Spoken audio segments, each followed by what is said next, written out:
si hablando de era pandémica y de sufrir, vamos a hablar con el referente que ha tenido la pandemia en el Brasil para nosotros. Porque cada vez que él, con su claridad, con su contundencia, hablaba desde el Brasil o desde aquí mismo, con información desde el país hermano, todos parábamos las orejas. Hoy tenemos el gusto, el honor, el placer de tener una vez más con nosotros en el aire de Próspera Mañana y Radio del Aire a Gustavo Segré. Hola Gustavo, ¿cómo estás? Buen día, Gabriel Prósperi te saluda. ¿Qué tal, Gabriel? Buen día, gusto en escucharte. Bueno, igualmente, Gustavo. Primero, antes que nada, ¿cómo anda Unidos? Vos que sos el referente de este nuevo espacio político. No, está bien, Unidos está bien. Hicimos un acuerdo organizando un frente que se llama Republicanos Unidos, con Recrear, con Mejorar y con el Partido Libertario, que es el Partido Libertario Nacional, porque tienen algunos distritos que no acompañan el proyecto nacional de libertarios, con todo el objetivo de poder llegar a 2021 como una opción liberal y con toda la intención de colocar referentes en el Congreso. Así que estamos muy entusiasmados, saliendo en varias plazas a lo largo de los fines de semana, sobre todo, y muy entusiasmado con el resultado que estamos consiguiendo. Ese entusiasmo te lleva a vos ya a ponerte la pilcha de candidato, entonces. Sí, absolutamente. Por lo menos de precandidato, porque una de las características de Unidos es precisamente que los candidatos son elegidos por los afiliados. Entonces uno manifiesta su intención de ser candidato y siempre la última palabra la tendrán los afiliados para decidir quién va a representar, sea en un frente, sea en una lista, o sea exclusivamente en la lista de Republicanos Unidos, la posibilidad de llevar el nombre hacia el Congreso. Así que sí, estoy como precandidato. Antes de adentrarnos en las temáticas que nos lleven al Brasil, quiero una reflexión tuya respecto de los índices de pobreza que dio a conocer la Universidad Católica ayer, 44,2%. ¿El liberalismo, la tradición liberal, es un camino para salir de la pobreza?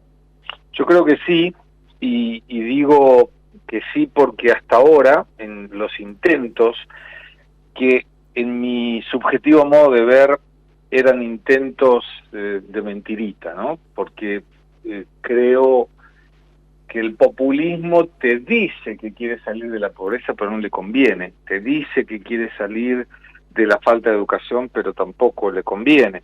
Entonces, uno verifica, y quedó reflejado a partir de un comentario del presidente Fernández, que el tema de los planes sociales sin contrapartida, de decirle a la gente, no, el Estado te ayuda, no sirve para nada. Se ha mostrado totalmente ineficiente en la lucha contra la pobreza y, bueno, ojalá que estos números, que son terribles, y el comentario del presidente Fernández puedan abrir un camino para otras opciones en el ataque a la pobreza de verdad, porque obviamente cuanto más plata le das a la gente, menos trabajo la gente quiere. Y te doy un ejemplo. Una señora pasó en la casa de mi madre, yo estoy en Villa Devoto, ahora en Buenos Aires, y tocando el timbre pidiendo algo. Entonces mi madre le dice, yo no te doy algo, pero si vos querés, yo te doy trabajo. Y necesito que me ayuden para limpiar la vereda, para arreglar algunas cosas. Y la señora le dijo, no, y se fue. Entonces, no es la voluntad de trabajar. Lo que la gente, que en algunos casos, y esto no es general, por supuesto, pero que recibe planes, que está acostumbrada al no trabajo, a que el Estado te da todo, bueno, es complicado que parte de la gente que no busca ese trabajo pueda entender que el esfuerzo individual es el que debe regir si una persona le va mejor o le va peor. Te saco un poquitito de nuestra realidad y te invito a que nos empapes un poquitito de la realidad brasileña, que es también, desde el contexto sudamericano, un poco la realidad nuestra. Estamos conectados con el Brasil cultural, económicamente, políticamente. De hecho, el presidente Alberto Fernández ha estado en contacto con Jair Bolsonaro en los últimos días. Pero se habla de una posible segunda ola muy fuerte en el Brasil respecto del coronavirus. ¿Qué información se tiene desde allí, Gustavo? Mira, yo te diría que no sé si llamarla segunda ola, porque está teniendo sí un aumento importante en la cantidad de contagios, con un aumento no tan importante en la cantidad de fallecidos. La letalidad está en 2.7%, esto quiere decir cantidad de fallecidos dividido por la cantidad de contagiados. Uh-huh. Se observa así un aumento en la demanda de hospitales, tanto sea por casos leves como UTI. De hecho, Río de Janeiro está en este momento en una situación bastante complicada, pero no sé si denominarlo segunda ola, porque en definitiva lo que uno observa es que el comportamiento, sobre todo de los jóvenes, es de hay que estar acostumbrándose a convivir con el COVID-19, yo no voy a dejar de vivir en función de la pandemia y hay que cuidarse, pero se hacen fiestas clandestinas, hay reuniones no clandestinas en esquinas, en bares, y eso, por supuesto, propaga el virus indudablemente. Entonces, no sé si denominarlo segunda ola, sino un descuido de los jóvenes, sobre todo, en decir, bueno, me cansé del aislamiento, me cansé de no ver a mis amigos, y adelante con los faroles. Y esto obviamente genera un aumento en la cantidad de contagios. Uh-huh. Estamos hablando de cifras que rondan los 50.000 casos, que por supuesto para nosotros son dantescas, pero estamos hablando de un país que nos cuadriplica o quintuplica en población, por lo tanto allí también hay que encontrar la clave. Desde el punto de vista económico, en tus salidas al aire en A24, Gustavo, has establecido que el Brasil no ha recibido el impacto del coronavirus como en otros lares, por ejemplo aquí en la Argentina. Este rebrote, si se lo quieren denominar así, ¿podrá hacer mella en la economía brasileña o seguirá este crecimiento que vos describís habitualmente? No creo que le haga ninguna mella, porque tanto los gobernadores de Río de Janeiro como de San Pablo indicaron que las restricciones que pudieran haber para evitar que los jóvenes salgan a la calle tiene que ver con horarios y capacidad del lugar, pero no con restricciones a la actividad económica. Y hoy, por ejemplo, vos tenés crecimiento industrial en el tercer trimestre del 14.8%, que eso te representa el mayor crecimiento trimestral de la historia. Brasil va a terminar el año con generación de empleo positivo. La cantidad de empresas que se abren han sido realmente históricas. Entonces, eso te muestra, y concluyo, la preocupación del Estado está en el índice de inflación, que debe estar cerca del 3 al 3,5 al año, porque hay más demanda que la oferta que puede acompañar la industria. Entonces, esos indicadores te muestran que Brasil, en el contexto económico al menos, está muy bien, y de alguna forma eso también permite un ataque al COVID-19 totalmente diferente, porque el gobierno tiene recursos, recauda, y cuando vos recaudás tenés más recursos, ¿no? Más dinero. Por supuesto. ¿Qué evaluación haces del contacto que han tenido el presidente Alberto Fernández con Jair Bolsonaro? Una relación obviamente fría, distante, porque en términos políticos e ideológicos están en veredas diferentes, pero evidentemente tienen que apelar al pragmatismo. Desde este punto de vista, ¿cómo lo ves vos?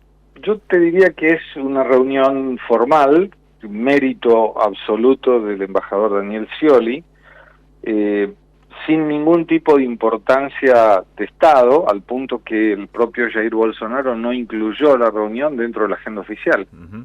Fue como si fuera una actividad al margen de la agenda oficial, uh-huh. Y que seguramente cuando terminó el Zoom, cuando dice salir de la reunión, los dos deben haber dicho qué pérdida de tiempo, pero bueno, hay que hacerlo, uh-huh. Porque tienen objetivos diferentes, porque son modelos diferentes y porque le hablan a electores diferentes. Uh-huh. Pero siempre es mejor dos presidentes, como le digo yo, inquilinos del poder, que se lleven bien en el barrio a que no se lleven bien. Los privados no precisamos que los presidentes se lleven bien.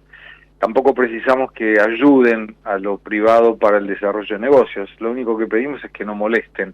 Entonces, el hecho que hablen es un buen ejemplo para poder continuar con los negocios. Y en función ya del agradecimiento y en son con los seguramente quehaceres, las labores que tenés que pensar, tenés que programar, diagramar el derrotero aquí en la Argentina. Gustavo, desde ya muchas gracias por esta atención que has tenido para con nosotros. Te consulto los próximos pasos en función de Unidos y de esta coalición que describías al principio de la nota.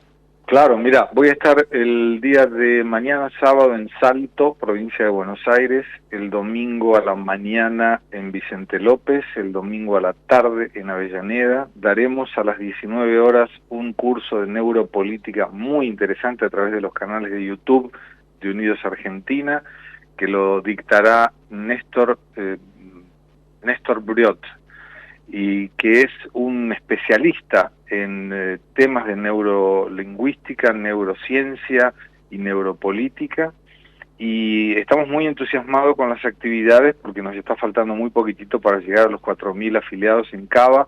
Ya superamos los 7.000 en la provincia de Buenos Aires, así que bueno, hay que seguir empujando, hay que seguir luchando por este intento de hacer de Argentina un país mejor para vivir. Ojalá lo consigamos. Y hay una ciudadanía activa desde diferentes sectores ideológicos y sociales que buscan referencias en la política. La política no está muerta y sigue siendo el puente justamente entre la actividad pública y el sector privado, ¿no? Sí, claro, por supuesto. Y te hago un adelanto, o sea que estoy... una de mis actividades de diversión es cantar en el auto, y estoy terminando una versión de una música muy conocida, que es un bolero, que debe salir, si la consigo terminar este fin de semana, que es Usted es el culpable, y se la dedicamos al presidente Fernández, así que va a estar muy divertido. Seguramente se viralizará al toque en todas las redes sociales, ¿eh? Sí, ojalá.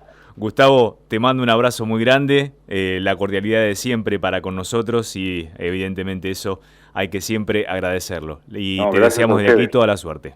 Muchísimas gracias, Gabriel, un abrazo grande.